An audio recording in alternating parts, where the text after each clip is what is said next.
Hello guys, അങ്ങനെ നമുക്ക് എല്ലാവർക്കും ഇഷ്ടപ്പെട്ട ഡ്രാമ ഇന്നത്തോടെ അവസാനിക്കാൻ പോവാണ്. ഇതാണ് നമ്മുടെ ഗ്രാൻഡ് ആയിട്ടുള്ള ഫൈനൽ എപ്പിസോഡ്. കഴിഞ്ഞ എപ്പിസോഡിന്റെ അവസാനം നമ്മുടെ രൂക്ഷയാണ് ഷൗമയുടെ അടുത്ത് എങ്ങനെയൊക്കെ സംസാരിക്കാൻ നോക്കും. പക്ഷെ അവളാണ് നീ ഇത്രയും വർഷം വന്ന് കാണാത്തിന് കുറച്ചെങ്കിലും പനിഷ്മെന്റ് വേണമെന്ന് പറഞ്ഞ് അവനെ മൈൻഡ് ചെയ്യാതിരിക്കും. അപ്പോഴായിരിക്കും ഇവളുടെ അച്ഛൻ ഹോസ്പിറ്റലിലെന്ന് അറിഞ്ഞിട്ട് ഇവള് പേടിച്ച് ആശുപത്രിയിൽ പോകാൻ നോക്കും. അങ്ങനെ ഇത് കേട്ട് രൂക്ഷയാണ് അവൻ വേണേ കൊണ്ടാക്കുമെന്ന് അറിഞ്ഞിട്ട് ഇവളെ വിളിച്ചോണ്ട് അവിടെ നിന്ന് പോകും. പക്ഷെ അവളുടെ അച്ഛന് സീരിയസ് ആയിട്ടൊന്നുമില്ല, ജസ്റ്റ് ഒരു ചെറിയ വയറുവേന ഉള്ളെന്ന് അറിയും. അതുകൊണ്ട് ഗ്യാസും ലൈറ്റും ഒന്നും കഴിക്കില്ലെന്ന് പറഞ്ഞിട്ട് ഇത് കേട്ട് അമ്മയാണ് ദേഷ്യത്തി നിങ്ങളോട് ഞാൻ ഇന്നലെ പറഞ്ഞ ആ കിഴങ്ങെടുത്ത് വെട്ടി വിഴുങ്ങല്ലെന്ന്. ഇപ്പൊ സമാധാനായ എന്നിട്ട് അവരൊക്കെ രൂക്ഷയോട് താങ്ക്സ് പറയുമ്പോഴാണ് അവനാണ് അതൊന്നും കുഴപ്പമില്ലെന്ന് പറഞ്ഞ് അവിടെ നിന്ന് പോകും. എന്നിട്ട് അവനും തിരിച്ച് വരില്ല വീട്ടിലേക്ക് ആക്കുമ്പോഴാണ് അവളുടെ അച്ഛനാണ് ദേഷ്യത്തി എടാ നീ എന്നെ ഈ തവണ സഹായിച്ചെന്ന് പറഞ്ഞ് നീ എന്റെ മോളോട് ചെയ്ത ദ്രോഹം ഞാൻ ഒരിക്കലും മറക്കത്തില്ല. അവൾ നിന്നെ ഓർത്ത് 10 വർഷം വിഷമിച്ചിരുന്നേ, നീ ഒന്ന് നിനക്കൊന്ന് പറഞ്ഞാൽ മനസ്സിലാവത്തില്ല. എന്നിനെ രൂക്ഷയും വിളിച്ചോണ്ട് അവളുടെ റൂമിലേക്ക് ചെല്ലും. അങ്ങനെ ഇവൾ അവൻ ചെയ്ത സത്യം വിശ്വസിച്ച് അവൻ കോളേജിലേക്ക് പഠിക്കാൻ വരുമെന്ന് ഇവള് ഡെയിലി ഇവന് വേണ്ടി നോട്ട്സ് ഫുൾ എഴുതി വെച്ചോണ്ടിരുന്ന. അങ്ങനെ അതൊക്കെ അച്ഛൻ ഇപ്പൊ അവന്റെ അടുത്ത് കാണിച്ചിട്ട്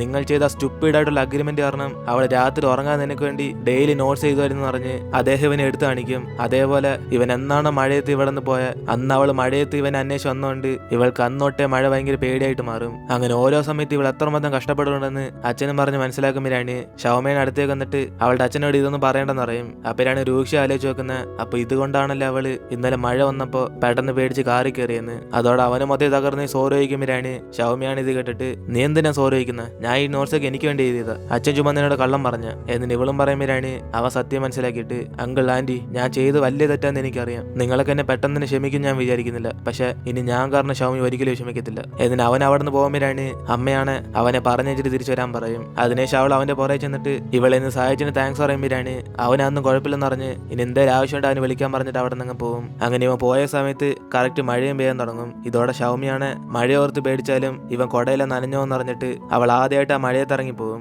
അപ്പോഴായിരിക്കും വീണ്ടും അവൾക്ക് ആ പാസ്റ്റ് ഓർമ്മ വരുന്നത്, ഇവൾ ഒറ്റയ്ക്കാക്കിട്ട് അവനെന്ന് പോയ ദിവസം. അതോടെ അവൾ മൊത്തത്തിൽ പേടിച്ച് കരയുമ്പോഴാണ് ഇത് കണ്ട് രൂക്ഷാണ് അടുത്തേക്ക് ഓടിച്ചെന്ന് അവളെ പെട്ടെന്ന് ഹഗ് ചെയ്യും. അതിനുശേഷം അവൻ ഇനി മഴയോർത്തൊന്നും പേടിക്കണ്ടെന്ന് പറഞ്ഞ് അവളെ വിളിച്ചോണ്ട് അവിടെ നിന്ന് പോകുമ്പോഴാണ് ഇവളുടെ പേടി ഇപ്പൊ മാറിയെന്ന് പറഞ്ഞ് അവൻ ചോദിക്കും. ഇത് കേട്ട് അവളാണ് സത്യം എനിക്ക് മഴ കണ്ട പേടിയാ, പക്ഷെ അത് നീ കാരണമൊന്നുമില്ല, അതുകൊണ്ട് നീ വെറുതെ ചുമ്മാ ആലോചിച്ചുവിട്ടണ്ട. ഏതിന് അവളും പറഞ്ഞിട്ട് അവിടെ നിന്ന് പോകുമ്പോഴാണ് ഇതേ സമയം യുവാനും തിരിച്ച് വീട്ടിലേക്ക് വരുമ്പം ഇവിടെ ഇന്ന് മഴയത്ത് നനഞ്ഞുകൊണ്ട് ഇവന് വേണ്ടി വെയിറ്റ് ചെയ്തോണ്ടിരുന്നതാണ്. അതിനുശേഷം അവൻ അവൾ അകത്തേക്ക് വിളിച്ചോണ്ട് സംസാരിക്കുമ്പോഴാണ് ഇവളാണ് പുറയെന്നൊന്ന് ഇവനെ ഹഗ് ചെയ്യും. പക്ഷെ യുവാൻ ഇത് ഇഷ്ടപ്പെടാതെ അവളെ പിടിച്ച് മാറ്റിയിട്ട് അവൻ അവിടെ നിന്ന് പോകും.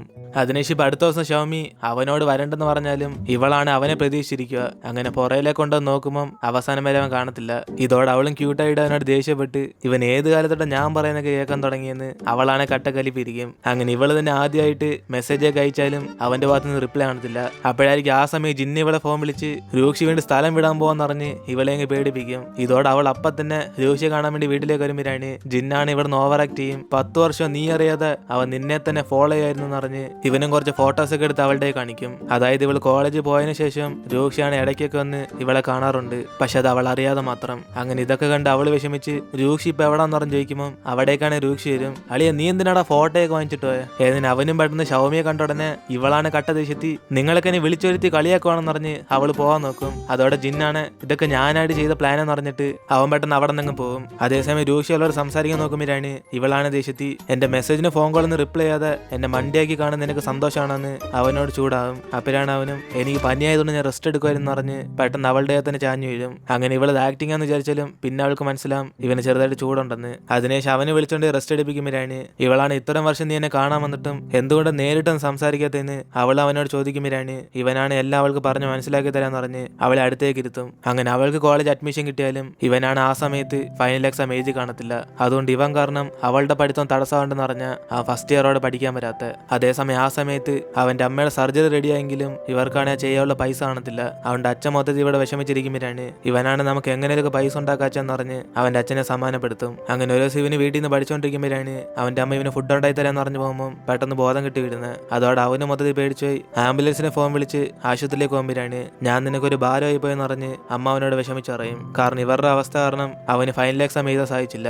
അപ്പോഴാണ് ഇത് കേട്ട് അവനും എക്സാമിനേക്കാളും എനിക്ക് വലുത് നിങ്ങളാന്ന് പറഞ്ഞ് അവൻ അവന്റെ അമ്മയോടൊപ്പം തന്നെ കാണും. എന്നിട്ട് ഇപ്പൊ അടുത്ത വർഷം അവന് ഫൈനൽ എക്സാം എഴുതിയ ശേഷം അവള് പഠിക്കുന്ന കോളേജിലേക്ക് പോകണോ അല്ല ഇവിടെ തന്നെ പഠിക്കണമെന്ന് അവന് കൺഫ്യൂസ് ആയിരിക്കും. അപ്പോഴാണ് ഇത് കണ്ട അച്ഛനും ഇവന്റെ ആഗ്രഹം അനുസരിച്ച് എവിടെ വേണമെങ്കിലും പഠിക്കാൻ പോയിക്കോളം പറയും. അങ്ങനെ അതുകൊണ്ട് അവനും അഡ്മിഷൻ എടുക്കുന്നതിന് മുമ്പേ ഷൗമിയെ കാണാൻ പറഞ്ഞ് തിരിച്ച് നാട്ടിലേക്ക് വരുമ്പോഴാണ് അവിടാണ് ഷൗമി ഇപ്പോൾ അവളുടെ അച്ഛനമ്മയായിട്ടൊക്കെ പുറത്തുനിന്ന് സംസാരിച്ചോണ്ടിരിക്കും. അപ്പോഴാണ് അവളുടെ അച്ഛനും ഇനി രൂക്ഷ പോലെ ആരെയും ഡേറ്റ് ചെയ്ത് മോള് വിഷമിക്കുന്നത് നീ കാണാൻ വയ്യെന്ന് അവളെ അഡ്വൈസ് ചെയ്യുമ്പോഴാണ് ഇത് കേൾക്കുന്ന രൂക്ഷയാണ് ഇവൻ കാരണം അവൾ കുറെ കഷ്ടപ്പെടുന്നുണ്ടെന്ന് പറഞ്ഞ് അവളെ കാണാൻ പോവാതെ അവൻ അവിടെ തന്നെ നിൽക്കും. അങ്ങനെ അതിനുശേഷം ഇവളെ കാണാൻ ധൈര്യമില്ലാതെ വീണ്ടും അവന്റെ പണി നോക്കാൻ വേണ്ടി പോകും. അങ്ങനെ കുറെ ഷൂട്ടിംഗ് പ്ലേസിലേക്ക് പോയി ഇവനെ ട്രൈ ചെയ്ത് നോക്കുമ്പോഴാണ് ഇവൻ ആരും തന്നെ ചൂസ് ചെയ്യത്തില്ല. പക്ഷെ എന്നാലും ഷൗമിക്ക് വാക്ക് കൊടുത്ത പോലെ അവൾ റൈറ്ററായിട്ട് മാറിയ അവളുടെ കഥ ആക്ട് ചെയ്യാൻ വേണ്ടി ഇവൻ വീണ്ടും വീണ്ടും ട്രൈ ചെയ്തോണ്ടിരിക്കും. അങ്ങനെ ആ സമയത്തായിരിക്കും ഇവന്റെ കയ്യിൽ നിന്ന് ഫോണും കളഞ്ഞു വന്ന്. അതുകൊണ്ടായിരിക്കും ഷൗമി വിളിച്ചിട്ട് ഇവന്റെ നമ്പർ കിട്ടാത്ത. അങ്ങനെ അവസാനം അന്വേഷിച്ചത് കിട്ടാത്തതുകൊണ്ട് ഇവന് പുതിയ ഫോൺ വാങ്ങിക്കാൻ വേണ്ടി ATM-ലേക്ക് ചെല്ലുമ്പോഴാണ് അതേ സ്ഥലത്തായിരിക്കും ഷൗമി ആദ്യമായിട്ട് ആ കമ്പനി ചേരാൻ വേണ്ടി പോകുന്നത്. പക്ഷെ ഇവർ തമ്മിൽ അപ്പോഴും കണ്ടു കാണത്തില്ല. ആ സിറ്റുവേഷനിലായിരിക്കും ഇവൻ ആ സ്കൂളിൽ കണ്ട ഡയറക്ടറിനെ മീറ്റ് ചെയ്ത് ഒരു ഡ്രാമ ആക്ടുള്ള ചാൻസ് കിട്ടിയത്. അങ്ങനെ അതാണ് നമ്മുടെ ഷൗമിയുടെ കഥ. അങ്ങനെ ആ സ്ക്രിപ്റ്റ് വായിച്ചോടെ അവനാണ് മൊത്തത്തിൽ ഹാപ്പിയാകും. ചുറ്റിക്കറങ്ങി അവന്റെ ലക്ക് തിരിച്ച് അവന്റെ അടുത്ത് തന്നെ എത്തിയെന്ന്. അങ്ങനെ ഇതൊക്കെ കേട്ട് അവളും ദേഷ്യത്തി നിനക്ക് ഇവിടെ പഠിക്കാൻ വരാൻ പറ്റത്തില്ലെങ്കിൽ എന്നോട് പറഞ്ഞ് ഞാൻ അങ്ങോട്ട് പഠിക്കാൻ വന്നതിനെന്ന് ഇവളാണ് അവന് വഴക്ക് പറഞ്ഞോണ്ടിരിക്കും. അതോടെ അവനും ഞാൻ നിന്നോട് ഇതൊക്കെ പറയുന്നതിന് സോറി എന്ന് പറയുമ്പം ഇവളാണ് പെട്ടെന്ന് ദേഷ്യത്തി എങ്കിൽ പിന്നെ സ്കൂളിൽ സർട്ടിഫിക്കറ്റ് വാങ്ങിക്കുന്ന ദിവസം ഇവൻ അവിടെ വന്നിട്ട് എന്താ കാണാത്തേന്ന് ചോദിക്കും. അപ്പോഴാണ് അവനും ഇവൾ നേരിട്ട് കാണാനുള്ള ധൈര്യം അവനില്ലായിരുന്നു എന്ന് പറയുമ്പം അവളാണ് വീണ്ടും ദേഷ്യത്തി എങ്കിൽ പിന്നെ വീട്ടിൽ നിന്റെ ധൈര്യം കൂട്ടിക്കുമെന്ന് പറഞ്ഞ് അവൾ അവിടെ നിന്ന് പോകും. എന്നിട്ട് ഇപ്പൊ അടുത്ത ദിവസം തൊട്ട് ഇവർ തമ്മിൽ പ്രശ്നമെല്ലാം കഴിഞ്ഞ് രണ്ടുപേരും പഴയതുപോലെ കപ്പിൾസായി മാറും. അതോടെ അവൻ അവളെ പൊക്കിയെടുത്തോണ്ട് ഇവർ പഠിച്ച സ്കൂളിലേക്ക് ചെല്ലുമ്പോഴാണ് ഇവളാണ് ഇതേപോലെ ഇവൻ അപ്പൂപ്പനായിട്ട് ഇതേപോലെ പൊക്കിയെടുത്തോണ്ടെന്ന് പറയും. അപ്പോഴാണ് അവനും ആ സമയത്ത് ഇവളെ പൊക്കിയെടുക്കുകയാണ് ഇവള് തറയെ കിടക്കത്തുള്ളെന്ന് പറയുമ്പം ഇത് കേട്ട് അവളും ദേഷ്യത്തി നിനക്കൊക്കെ റൊമാൻസ് അലർജി ആണെന്ന് പറഞ്ഞ് അവനോടങ്ങ് ചൂടാകും. ഹാപ്പിയാണ് ഇത് കേട്ട് അവനും നീ പറഞ്ഞില്ലേലും ഞാൻ എപ്പോഴും നിന്നെ സ്നേഹിക്കുമെന്ന് പറഞ്ഞിട്ട് അവർ രണ്ടും കൂടെ ചുറ്റി കറങ്ങിക്കൊണ്ടിരിക്കും. അതിനുശേഷം ഇവരുടെ ഫിലിം ഷൂട്ടിംഗ് സ്റ്റാർട്ട് ചെയ്യുമ്പോഴാണ് ഡയറക്ടറാണ് ഇവർ രണ്ടും കണ്ട സന്തോഷത്തിരിക്കും. അങ്ങനെ ഇവൾ ഇനിയുള്ള കഥ എഴുതുവാണ് നമുക്ക് എല്ലാവർക്കും ഒരുമിച്ച് വർക്ക് ചെയ്യാന്ന് അവർ മൂന്നുപേരും കൂടെ സംസാരിച്ചുകൊണ്ടിരിക്കും. മിക്കവാറും ഇങ്ങനെ തന്നെ ആയിരിക്കും ഈ ഡ്രാമയിലെ ഡയറക്ടർ എന്നാണ് വിചാരിക്കുന്നത്. അപ്പിനാണ് അവിടേക്ക് ഇവരെ കാണാൻ വേണ്ടി യുവാൻ എത്തുന്നത്. അങ്ങനെ അവന് സ്കൂളിൽ പ്രോമിസ് ചെയ്ത പോലെ നമ്മൾ തമ്മിൽ കൊച്ചിലെടുത്ത ഫോട്ടോ എന്റെ ഇരിപ്പുണ്ടെന്ന് പറഞ്ഞ് അതിപ്പോ ഷൗമിയുടെ കൊടുക്കും. ഇതോടെ അവൾ ഷോക്കായിട്ട് അപ്പൊ ഈ സത്യമായിരുന്നു എന്ന് പറഞ്ഞ് അവനോട് ചോദിക്കുമ്പോൾ ഇവൻ ആ സമയത്ത് പിള്ളേരൊക്കെ റാഗ് ചെയ്തപ്പോ ഇവളെ ഹെൽപ്പിന് വന്നെന്ന് പറയും. പക്ഷെ ആ കാര്യം ഇവള് മറന്നത് അവന് വിഷമമുണ്ടെന്ന് പറയുമ്പോൾ ഇത് കേട്ട് അവളാണ് എനിക്ക് ഇപ്പോഴാ ചെറുതായിട്ട് ഓർമ്മ വന്നേന്ന് അവനായിട്ട് സംസാരിച്ചോണ്ടിരിക്കും. ഇത് കണ്ട് രൂക്ഷം ഈ കഥ എന്തിനാണ് എന്നോട് പറയാത്തെന്ന് അവനോട് ചോദിക്കുമ്പോൾ അതൊക്കെ പാസ്റ്റലെന്ന് പറഞ്ഞ് അവൻ ഇവർക്ക് ഗുഡ് ബൈ പറയും. കാരണം അവനിപ്പോ ജർമ്മനി പോകാൻ പോവാ. അങ്ങനെ രൂക്ഷയെങ്കിൽ പിന്നെ അവസാനമായിട്ട് പാർട്ടി ചെയ്യാന്ന് പറയുമ്പോൾ ഇവൻ അതിനിപ്പോ സമയമില്ലെന്ന് പറഞ്ഞിട്ട് അവൻ ഇവർക്ക് ബായ് പറഞ്ഞ് അവിടെ നിന്ന് പോകും. അപ്പോഴായിരിക്കും ലിന്നി ഇവനെ ഫോൺ വിളിക്കുന്നത്. അങ്ങനെ അവനെ കട്ട് ചെയ്ത് വീട്ടിലേക്ക് ചെല്ലുമ്പോഴാണ് അവളാണ് പെട്ടെന്ന് വീട്ടിലേക്ക് തന്നെ കയറി വരും. യുവാൻ എന്റെ ചേട്ടൻ റിലീസായി അവൻ എന്നെ കൊല്ലുമെന്ന് തോന്നുന്നു പ്ലീസ് നീ ഒറ്റയ്ക്കായിട്ട് ഇവിടുന്ന് പോവല്ലേ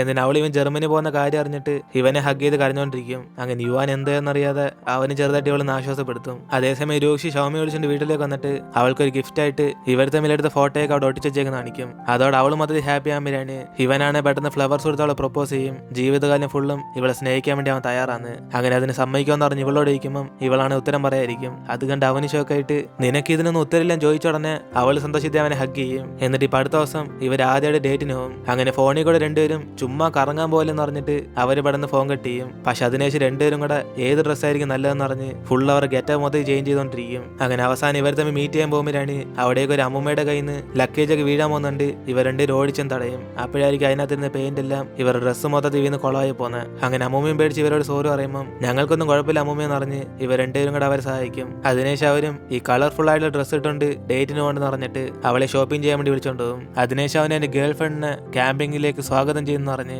ഇവർക്ക് വേണ്ടി വൻ സെറ്റപ്പ് ചെയ്ത് വെച്ചേക്കും. അങ്ങനെ ഇത് കണ്ട് അവൾ ഷോക്കായി ഇവൻ ഇതൊക്കെ എപ്പോഴാ ചെയ്തെന്ന് ചോദിക്കുമ്പോൾ ഇന്നലെ രാത്രി അവൾ കൂർക്കം വലിച്ച് ഉറങ്ങി കിടന്നപ്പോൾ അവൻ ഇതൊക്കെ റെഡിയാക്കിയതാന്ന് പറയും. അപ്പോഴാണ് അവളും അവൾക്ക് ഇത് ഫുൾ ഇഷ്ടപ്പെട്ടെന്ന് പറയുമ്പോൾ എങ്കിൽ പിന്നെ നിനക്ക് വേണ്ടി ചെഫ് ഇപ്പൊ ഫുഡ് ഉണ്ടാക്കി തരാന്ന് പറഞ്ഞ് അവളെടുത്ത് ഫുഡ് ഉണ്ടായിക്കൊണ്ടിരിക്കും. അങ്ങനെ അവസാനം രൂക്ഷി എണ്ണയോടെ എണ്ണ ആഡ് ചെയ്തോടനെ പെട്ടെന്ന് തീയാണ് ആള് കത്തി തുടങ്ങും. അങ്ങനെ ഇവരുടെ പാർട്ടി തുടക്കം തന്നെ കൊളായി പോകുമ്പോഴാണ് ഇവളാണ് ഇവനൊന്നും പറ്റാത്തതിന്റെ ഭാഗ്യമെന്ന് പറഞ്ഞ് അവനെ ആശ്വാസപ്പെടുത്തും. പക്ഷെ അവനാണ് ഇതൊന്നും പോലെന്ന് പറഞ്ഞിട്ട് ആ വീണ്ടും ഫുഡ് ഉണ്ടാക്കാൻ വേണ്ടി പോകും. അപ്പോഴായിരിക്കും പെട്ടെന്ന് മഴ വരുന്നത്. ഇതോടെ ഷൗമിയും പേടിച്ചോടെ ഇവൻ അടുത്തിരുന്ന് അവളെ സമാനപ്പെടുത്താൻ വേണ്ടി നോക്കും. അങ്ങനെ മഴ വീഴുന്ന ഓരോ സൗണ്ടും ഇവൾക്കൊരു ടൂൺ പോലെ കാണിച്ചിട്ട് ഇനി മഴ വരുവാണെങ്കിൽ പേടിക്കണം എന്ന് പറഞ്ഞ് അവളെ അങ്ങ് ആശ്വാസപ്പെടുത്തും. അതിനുശേഷം അവളും പേടിച്ചിരിക്കുന്നുണ്ട്. ഇവളുടെ കൈ മഴയത്ത് നനയിപ്പിക്കുമ്പോഴാണ് കുറച്ച് സമയം കഴിഞ്ഞ് അവളത് ആസ്വദിക്കാൻ തുടങ്ങും. അങ്ങനെ രാത്രി ഇവർ അവസാനം താമസിച്ച് ഫുഡ് കഴിക്കുമ്പോൾ അവനാണ് ലേറ്റ് ആയതിന് ഇവളോട് സോറി പറയും. പക്ഷെ അവളാണ് ലേറ്റ് ആയതുകൊണ്ട് ഇപ്പൊ ഞാൻ ഫുൾ എക്സൈറ്റ്മെന്റിലാന്ന് പറഞ്ഞ് അവരുടെ കുറെ ഫോട്ടോസ് ഒക്കെ എടുത്തോണ്ടിരിക്കും. അപ്പോഴായിരിക്കും ജിന്ന അവനെ ഫോൺ വിളിക്കുന്നത്. ഇത് കണ്ട് അവന് പെട്ടെന്ന് ഫോൺ തറയിക്കുമ്പോൾ ഷൗമിയാണ് എന്തായാലും അർജന്റ് ആയിരിക്കും എന്ന് പറഞ്ഞ് അവൻ എടുക്കാൻ പറയും. പക്ഷെ അവനറിയാം അവൻ ഇപ്പൊ വിളിക്കുന്ന ഷൗയായിട്ട് വഴക്കുണ്ടാക്കി കളിയാ എങ്ങനെയൊക്കെ ഹെൽപ്പ് ചെയ്യുന്ന പറഞ്ഞ് അവ സംസാരിക്കുന്ന പോലെ ആക്ട് ചെയ്യും. അങ്ങനെ അവസാനം ഇവൾക്ക് വേണ്ടി അവന് ഫോൺ എടുക്കുമ്പോഴാണ് ജിന്ന് സെയിം ഡയലോഗ് ആയിരിക്കും പറയുന്നത്. ഇത് കേട്ട് അവൾക്കും ചിരി വരുമ്പോഴാണ് അവസാനം ജിന്ന അവിടേക്ക് വന്നിട്ട് ഈ കല്യാണ സമയത്ത് ഷൗവിയോട് വെറുതെ വഴക്കുണ്ടാക്കുമെന്ന് പറഞ്ഞ് അവളെ കുറിച്ച് ഇവിടെ കംപ്ലൈന്റ് ചെയ്തോണ്ടിരിക്കും. അങ്ങനെ അവൻ ഇവർക്ക് വേണ്ടി ഉണ്ടായി ഫുഡൊക്കെ കഴിച്ചിട്ട് ഇനി വേണമെന്ന് പറയുമ്പോഴാണ് ഷവമിയാണ് അവനെ ഉണ്ടാക്കി തരാന്ന് പറയും. പക്ഷെ ഇത് കേട്ട് രൂക്ഷയും അവന് വേണേ അവൻ ഉണ്ടായിക്കോളെന്ന് പറഞ്ഞിട്ട് ഇവരുടെ റൊമാൻസ് ചെയ്യും. അപ്പനാണ് ഇത് കാണുന്ന ജിന്നും അളിയ എന്നെ വെറുപ്പിക്കുവാണ്, ആരെങ്കിലും ഒന്ന് ഫുഡ് ഉണ്ടാക്കി താടാ, എനിക്ക് വിശക്കുന്നു എന്നിന് അവൻ അന്ന് രാത്രി ഇവരുടെ കൂടെ തന്നെ സെറ്റിലാകും. അതിനുശേഷം രൂക്ഷയും ഇന്നത്തെ ഡേറ്റ് മൊത്തത്തിൽ കൊളായി പോയെന്ന് പറഞ്ഞ് അവളോട് സോറി പറയുമ്പം അവളാണ് ഇന്നത്തെ ദിവസം അവൾ അടിച്ചു പൊളിച്ചെന്ന് പറയും. എന്നിട്ട് അവള് ഷവ്യെ ഫോം വിളിച്ചിട്ട് തരാന്ന് പറഞ്ഞിട്ട് അവൾ പുറത്തേക്ക് ചെല്ലുമ്പോഴാണ് ഇവൾ തിരിച്ചു വരുമ്പോഴേക്കും രൂക്ഷയാണ് അവിടെ കാണത്തില്ല. അതുകൊണ്ട് അവള് ഫോം വിളിച്ച് ഇവൻ എവിടാൻ തിരക്കി പുറത്തേക്ക് ചെല്ലുമ്പം അവിടെ അവനാണ് ഒരു മാരേജ് പ്രപ്പോസലായിട്ട് ഒരു വൻ സെറ്റപ്പിനെ ചെയ്ത് വെച്ചേക്കും. അങ്ങനെ ഇവൾ ആ ലൈറ്റിനെ ഫോളോ ചെയ്തിന് പോകുമ്പോഴാണ് പെട്ടെന്ന് രൂക്ഷയാണ് ഫ്രണ്ട് വന്ന് നിൽക്കും. ഷവമി, നീ എനിക്ക് ഒരു ലക്കി സ്റ്റാർ ഇരുമ്പ് തന്ന ഓർമ്മയുണ്ടോ? എന്റെ ഡ്രീമിൽ കിട്ടിയതിനു ശേഷം ഞാൻ നിനക്ക് തിരിച്ചു തരണമെന്ന് പറഞ്ഞായിരുന്നു. പക്ഷെ എനിക്ക് അത് തന്നെ തിരിച്ചു കൊടുക്കുന്ന ശരിയായിട്ട് തോന്നുന്നില്ല. കാരണം ഇതിനു മുമ്പ് ഞാൻ നിന്നെ കുറെ വിഷമിപ്പിച്ച്, അതുകൊണ്ട് അതിന് പകരമായിട്ട് ഞാൻ നിനക്ക് വേറൊരു സ്റ്റാർ ഗിഫ്റ്റ് ആയിട്ട് തരാം എന്നിന് അവൾക്ക് ഒരു നെക്ലസ് ഇട്ട് കൊടുക്കും. അങ്ങനെ ഫ്യൂച്ചറിൽ അവൻ എപ്പോഴും ഇവളുടെ കൂടെ തന്നെ കാണുന്ന പറയുമ്പോഴാണ് ഇവളാണ് ഇനിയും പ്രോമിസ് ബ്രേക്ക് ചെയ്യില്ലെന്ന് പറഞ്ഞ് അവരുടെ റൊമാൻസ് ചെയ്തോണ്ടിരിക്കും. അങ്ങനെ അതിനുശേഷം ഇവരുടെ ഡ്രാമ റിലീസ് ആകും. അങ്ങനെ അവരുടെ ഫാമിലി ഫ്രണ്ട്സ് എല്ലാവരും കൂടെ അവരുടെ ഡ്രാമ സന്തോഷത്തിൽ കണ്ടുകൊണ്ടിരിക്കും. അതേസമയം ലീയും ബിസിനസ്സുകാരായിട്ട് പോകുമ്പോൾ അവന്റെ വണ്ടി ബ്രേക്ക് ഡൗൺ ആയി പോകുമ്പോഴാണ് അവിടേക്ക് ഒന്ന് റൂംമേറ്റ് ആണ് ലിഫ്റ്റ് വേണം അളിയാന്ന് പറഞ്ഞ് അവനെ ഒന്ന് ഹെൽപ്പ് ചെയ്യും. ഇതേസമയം യുവാന്റെ കൂട്ടുകാരനും കൊച്ചുള്ളവരൊക്കെ സുരക്ഷയായിട്ട് നോക്കുന്ന ഒരു കെയർ ടേക്കർ ആയിട്ട് മാറും. അതിനുശേഷം ഇവിടെ ജിന്നു ഷവയും കൂടെ അവരെപ്പോഴത്തെ പോലെ വഴക്കുണ്ടായിക്കൊണ്ടിരിക്കുക. അതേസമയം ലിന്നും അവൾക്ക് ലൈബ്രറി പഠിക്കാൻ താല്പര്യമില്ലെങ്കിലും യുവാനത് ഇഷ്ടമായതുകൊണ്ട് അവളും കൂടെ ചേർന്ന് പഠിക്കുന്ന പോലെ ഇവന്റെ ഒപ്പം തന്നെ കാണും. അങ്ങനെ ഇത് മനസ്സിലാക്കി യുവാനാണ് ഇവൾക്ക് എപ്പോഴും ഉറക്കം വന്നെന്ന് പറഞ്ഞ് അവനാണ് ചെറുതായിട്ട് സ്മൈൽ ചെയ്യും. അങ്ങനെ അവസാനമായിട്ട് നമ്മുടെ മെയിൻ കപ്പിളിനെയും കാണിക്കുക. അങ്ങനെ അവര് മുമ്പ് പ്രോമിസ് ചെയ്ത സ്ഥലത്ത് വെച്ച് നമുക്ക് ഒന്നും കൂടെ പ്രോമിസ് ചെയ്യുന്ന ഷവമി പറയുമ്പം ഈ തവണ പ്രോമിസ് പിങ്കി പ്രോമിസ് അല്ല, നമുക്ക് വേറെ മെത്തേഡ് യൂസ് ചെയ്യാന്ന് പറഞ്ഞ് അവളെയും കിസ് ചെയ്യും. അങ്ങനെ ഈ ഒരു ബ്യൂട്ടിഫുൾ സീനോടെ നമ്മുടെ ഡ്രാമ ഇവിടെ തീരുകയാണ്. എല്ലാവർക്കും ഈ ഡ്രാമ തീർച്ചയായും ഇഷ്ടപ്പെട്ടാണെന്ന് വിചാരിക്കുന്നത്. കാരണം ഡ്രാമ മൊത്തത്തിൽ അടിപൊളിയായിരുന്നു. എനിക്കും അവസാനം വരെ ലിന്നിന് മാത്രമേ ഇഷ്ടപ്പെടാത്ത, അല്ലാതെ ബാക്കി എല്ലാവരും ഫേവറേറ്റ് തന്നെയാണ്. സോ നിങ്ങൾക്ക് ആരും ഇഷ്ടമെന്ന് പറയുന്ന താഴെ കമന്റിൽ പറയുക. ഇനിയിപ്പോൾ നമ്മൾ ബ്യൂട്ടിഫുൾ ആയിട്ടുള്ള ഒരു പുതിയ ഡ്രാമയിൽ കാണാം. 몇 년이라도 널 달려가 진정으로 원하고 있다면 두려워하지 말고 달려가 내 힘으로 이겨낼 수 있어.